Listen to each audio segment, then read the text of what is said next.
Good, Bill Khan. How are you doing? We've just been listening Well, to Sid Orput and Girls Just Want to Have Fun. Are you having fun this morning, Bill? well, yeah, nice and early, and I'm ready for a good day. I'm busy, and it's quite a busy day of sport as well, Tom. Very busy day of sport, in fact. It is. We're getting to that stage of the season now, where a lot of the winter sports are coming to a close, aren't we, Bill? Yeah, and today there's some games because it's Good Friday. There's some big stuff going on. You know, we've got Haverfordwest County, another vital game against Barrytown. If we know, Tom, you've been supporting, you'll be there today doing the announcing. It's so tense. You know, if they beat Barrytown, they're up, they're safe, they're okay. If they don't, they've got Connors Key in midweek, and that's a tough game. And Cardiff met with the section leaders next Saturday. They've got to win one game. It's as simple as that. So we want everyone to go there today, Tom, and cheer like the clappers. I know Barrytown were a very vociferous audience. So let's hope we can get that and really cheer everybody on, you know.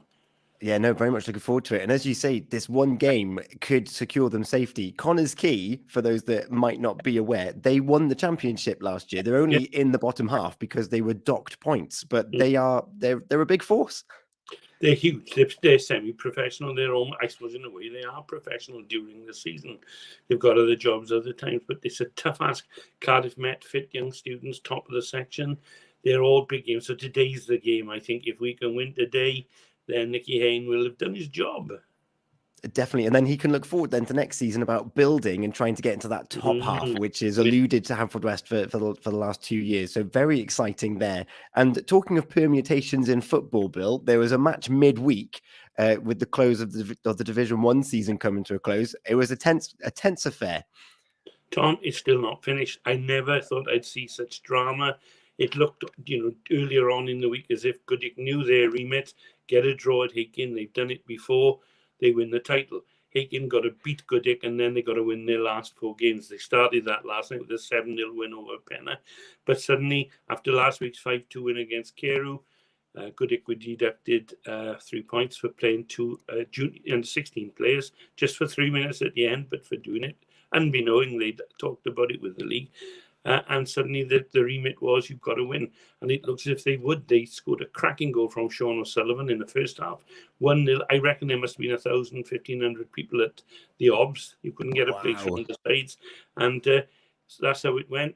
All of a sudden, we knew there were 90 minutes gone, 91 minutes gone, 92. Roy Boswell had one of the best 3 games I've ever seen from a referee in Pembrokeshire. Absolutely superb. Another free kick. They'd wasted several. Ball floated in. I got to feel sorry for the goalie there from Goodwick. He flapped a bit of the ball, tried to punch it straight into his own net. 1-1, job done, which meant that Goodwick were denied. They had the trophy there ready to present. Ian Baker and Steve Bryers were there from the league. Now the formula has changed. They won 7-0 last night, the Vikings. They now play, it's what a week they've got. On Saturday, they play Clarbeston Road away. Tuesday, I think, or Wednesday, they play Fishguard Sports, and then next Saturday they play Merlin's Bridge, who are old rivals, very old rivals. Oh, yeah, that's a big fixture. They've got to win them all. They've got to win them all. So Goodwick are left in limbo. I feel sorry. Whichever manager, I would have felt sorry because they're 2 of the best by miles in the league. Scott Davis, a young fella I used to teach, I'm very proud of him. He now is in the driving seat as Hakin manager, and I feel so sorry for Wayne O'Sullivan. He played the whole 90 minutes, could veer a couple of players out, and had a blinding along with his son Sean, along with some other, you know, star players. Yeah, all the pressure on Hakin. It's not settled.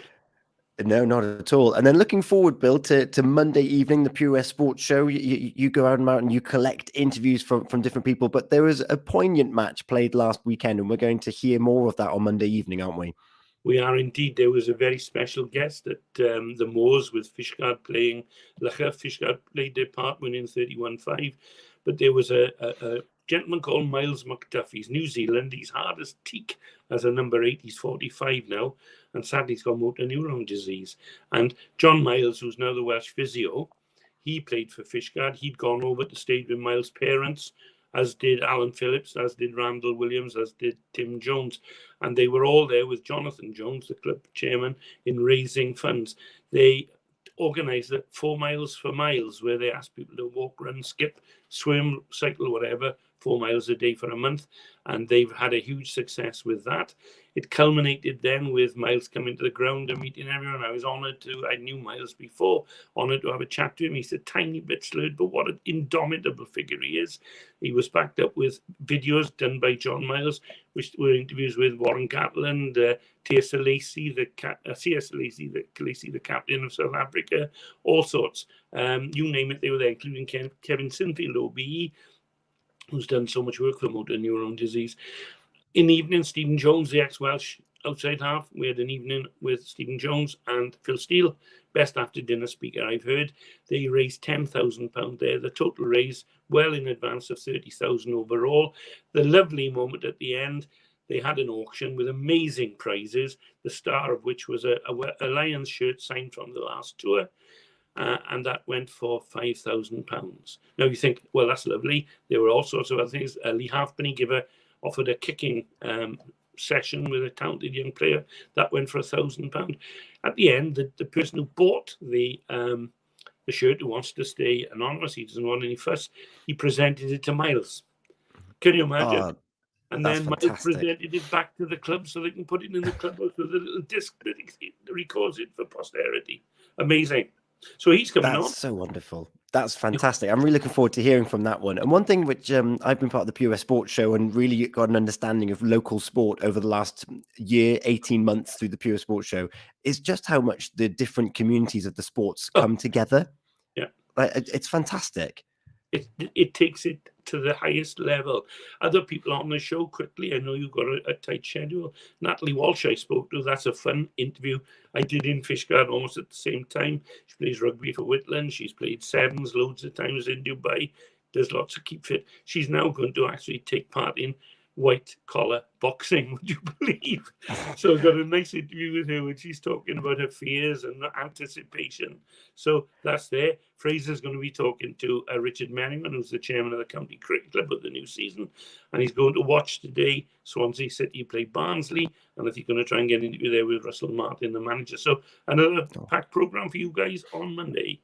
Fantastic. And this weekend, I know we've mentioned the Bluebirds and Barrytown and the big game, so come on down to the Oggy Bridge Meadow Stadium. But what else should we be looking out for over the weekend? There's some rugby coming to a head as well, isn't there? Indeed, there is. First, can I briefly mention a big day yesterday for Andrew Miller, who's the doyen of Neyland cricket. He set the tone in Neyland as captain for many years. He's a competitor, but a gentleman of sport. Yesterday, he walked down the hallowed steps at Lord's representing Wales against the MCC. His bowling figures, 1 for 32. It was live streamed, so you could watch it. So Andrew, from everybody in Pembrokeshire cricket, no one deserved that and more. Now, looking ahead, today, as well as Haverfordwest County, there's 2 special youth or junior rugby matches in Neyland. Every year they play the Griffiths Cup, donated by the Griffiths family. Michael Griffiths is still alive today. The 5 brothers, his dad included, were there before. They're playing the cup in the Griffiths Cup and the Griffiths Plate today. In the Plate, a home team, Neyland, I think they're a good side, and they're playing Langham, who have been reformed this year. Mm-hmm. And then in the big game straight after that, then we've got Crimmock playing Narberth, old rivals there, let me tell you. So if you want a good afternoon's rugby today, I'm going to have a pop down just to have a look. And tomorrow, Narberth are playing as usual. They're still battling on in the Welsh Championship. They're 5th there, and they're playing My State Quins away. And at last, we've got the 2 knockout cup games that are still left at quarter-final level. Pembroke Quins entertain Haverfordwest and Milford versus Crimmock. They're 2 games, and then we'll have the semi-finals and hopefully a good final after that. 1 game off, breaking news, Tom. Tenby were due to play Fishguard tomorrow. Local derby had been invited to go by Jonathan Evans, the Tenby captain, and I was Tenby coach, sorry, and I was going to go. It's been called off. So I assume that's COVID, but I don't know. So a packed weekend. That is a packed weekend. Bill, thank you so much. I'm glad that we're able to condense it all into these minutes here this morning. I'll see you later at the Oggy Bridge Meadow Stadium. But before I go, Bill, it's Feel Good Friday, a special one today. And what's your song request this week, Bill? Have you got a bit of Dillamitri? I do have a bit of Dillamitri. Well, stick it on for me and I'll do a bit of bopping you while I'm waiting. Bill, thank you so much for your time. I'm looking forward to seeing you later. I'll get you that cup of tea, I promised. Thank you, bye. Take care. Bye-bye. Bye-bye, everyone.